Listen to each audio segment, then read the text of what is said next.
ज्यादा। और आज का हमारा सफर है मनाली से लेह लद्दाख के बाइक टूर का। मनाली से लेह लद्दाख का रोड ट्रिप एक ऐसा ट्रिप है जिसे सच में कहते हैं मंजिल से ज्यादा जर्नी को एंजॉय करने वाला ट्रिप, क्योंकि इस जर्नी में हमें बर्फ से ढके हुए पहाड़, नदियां, झरने, पेंगोंग जैसी ब्यूटीफुल लेक्स, हुंदर जैसे कोल्ड डेजर्ट्स और कुदरत के ना जाने कौन कौन से रूप देखने को मिलेंगे।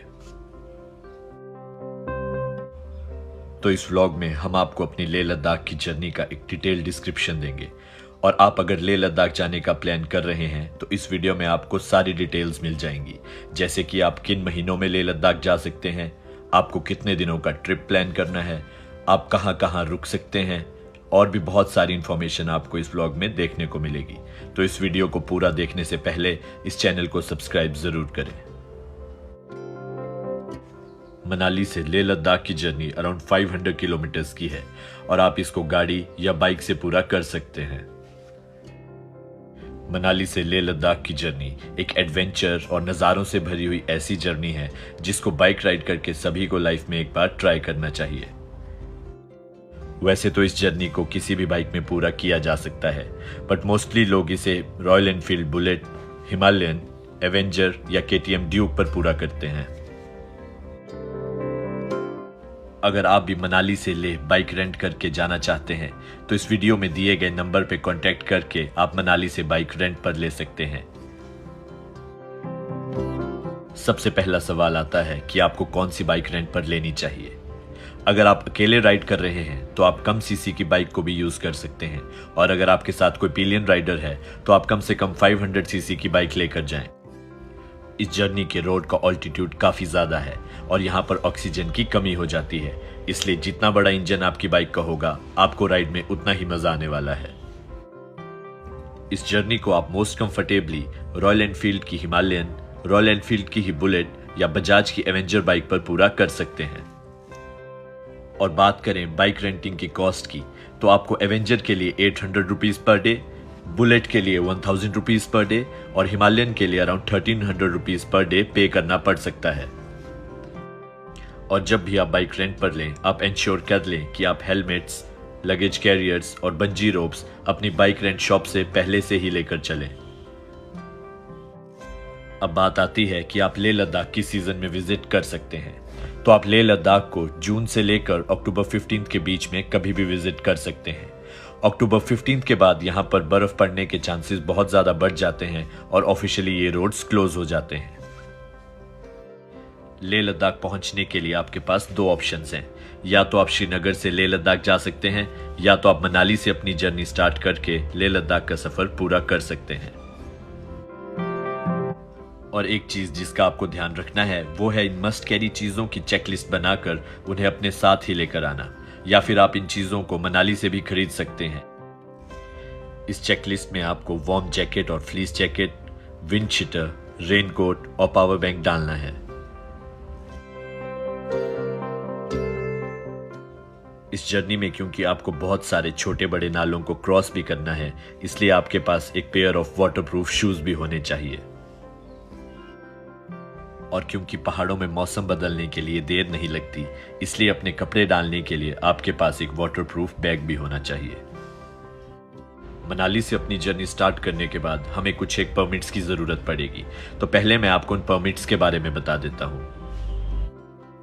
सबसे पहला परमिट आपको रोहतांग पास क्रॉस करने के लिए लेना होगा, जिसको कि आप ऑनलाइन या एसडीएम ऑफिस मनाली से ऑब्टेन कर सकते हैं।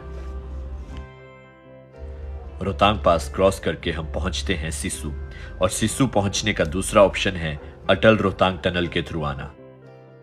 रोहतांग टनल 10,000 फीट की एलिवेशन के ऊपर बनी हुई वर्ल्ड की लॉन्गेस्ट टनल है।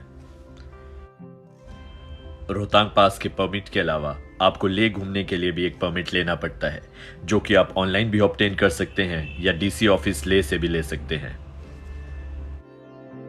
इस परमिट की cost around 750 rupees per person रहेगी, और पेंगोंग लेक से लेकर नुब्रा वैली घूमने की परमिशन आप इस परमिट के थ्रू ले सकते हैं।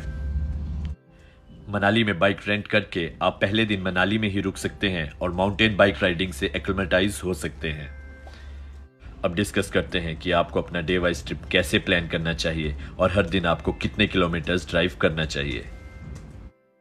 मनाली से अपनी जर्नी स्टार्ट करने के बाद आप फर्स्ट डे जिस्पा तक जा सकते हैं और जिस्पा में एक नाइट स्पेंड करके अपनी जर्नी आगे कंटिन्यू कर सकते हैं। जिस्पा में आपको कैंपिंग, कॉटेज और होटल स्टे के ऑप्शंस मिल जाएंगे। और फर्स्ट डे जब आप मनाली से जिस्पा राइड कर रहे होंगे तो तांदी नाम की जगह पे आपको एक पेट्रोल पंप मिलेगा। इस पेट्रोल पंप पर आप अपनी बाइक्स के टैंक फुल करवा सकते हैं, क्योंकि मनाली से ले के रूट पर यह आपको लास्ट पेट्रोल पंप मिलेगा। और सजेस्टेबल ये है कि आप 10 लीटर्स के जेरी कैन में स्पेयर पेट्रोल कैरी करके चलें। अगर आप इस जर्नी पर जाते हैं तो आप अपनी बाइक का पंचर किट भी साथ में डाल सकते हैं। और अगर आपको कोई भी दिक्कत आती है तो हिमाचल और लद्दाख के लोग इतने अच्छे हैं कि वो आपकी हेल्प करने से पहले 2 बार बिल्कुल नहीं सोचते।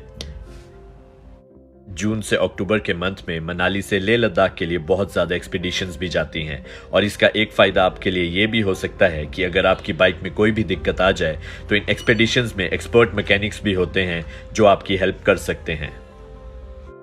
लद्दाख वर्ड का लिटररी मीनिंग है the land of high passes, और ये सच में है भी, क्योंकि यहाँ पर बारालाचा पास, तंगलंगला पास, खरदुंगला पास और ना जाने कौन कौन से इतने ऊंचे ऊंचे पास हैं। और आप भी जब इन पासिस को क्रॉस करें तो एडवाइजेबल ये है कि आधे घंटे से ज़्यादा यहाँ पर ना रुकें, क्योंकि इन पासिस की इतनी हाई एलिवेशन होने के कारण यहाँ पर ऑक्सीजन की कमी हो सकती है और आपको हाई ऑल्टीट्यूड सिकनेस का खतरा भी हो सकता है।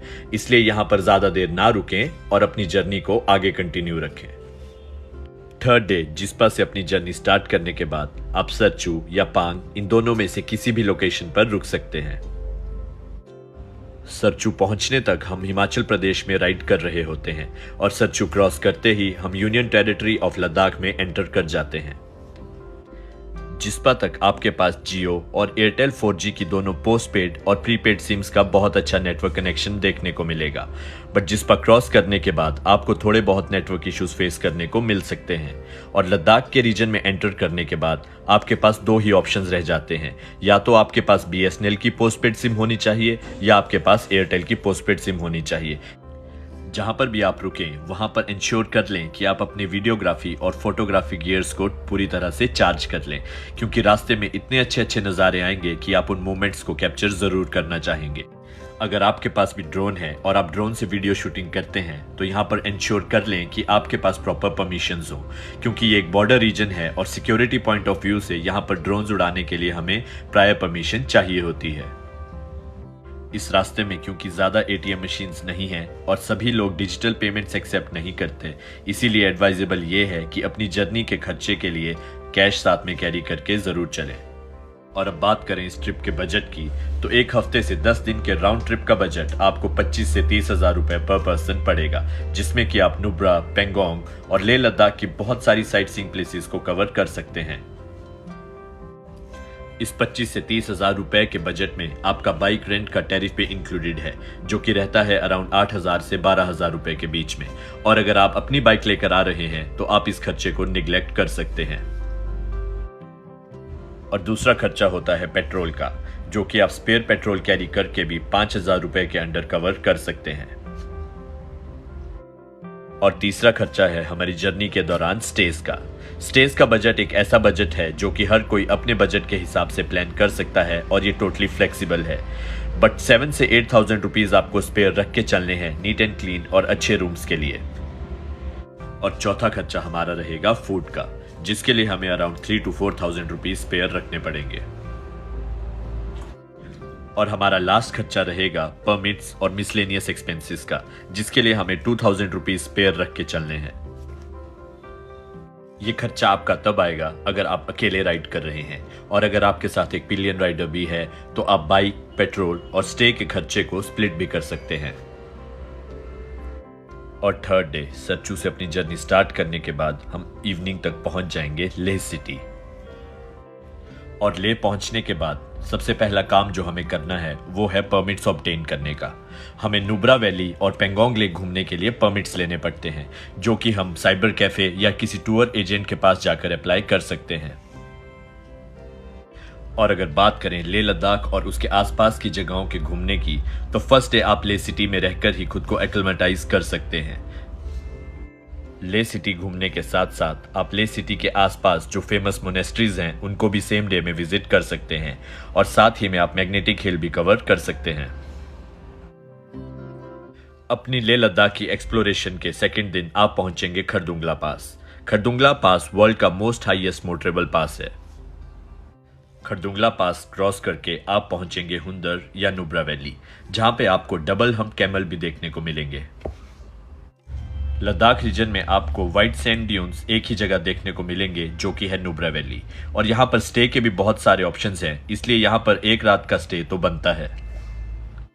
एक रात हुंदर में रुकने के बाद और डबल हम्प कैमल की राइड लेने के बाद आप नेक्स्ट डेस्टिनेशन के लिए निकल सकते हैं, जो कि होगी पेंगोंग लेक। पेंगोंग लेक को हम सब ने 3 इडियट्स मूवी में तो देखा ही है, और पेंगोंग के डीप ब्लू वाटर्स के सामने हम बहुत सारी इंस्टाग्राम वर्दी पिक्चर्स क्लिक कर सकते हैं। और ये जगह इतनी खूबसूरत है कि यहाँ पर एक रात स्पेंड करना तो बनता ही है। खूबसूरत पेंगोंग लेक को देखने के बाद नेक्स्ट डे हम ले सिटी वापस आ सकते हैं, जिसके लिए हमारे पास 2 ऑप्शंस हैं। एक तो है खरदुंगला पास होते हुए आना और दूसरा है चांगला होते हुए आना।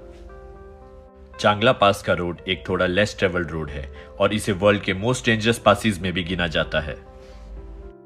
तो इसके साथ हमारी लद्दाख की साइट सीइंग भी कंप्लीट हो जाती है और अब हम वापसी का सफर शुरू कर सकते हैं। लेह से या तो हम सेम रूट फॉलो करके मनाली आ सकते हैं या फिर कारगिल द्रास होते हुए श्रीनगर से भी एग्जिट ले सकते हैं।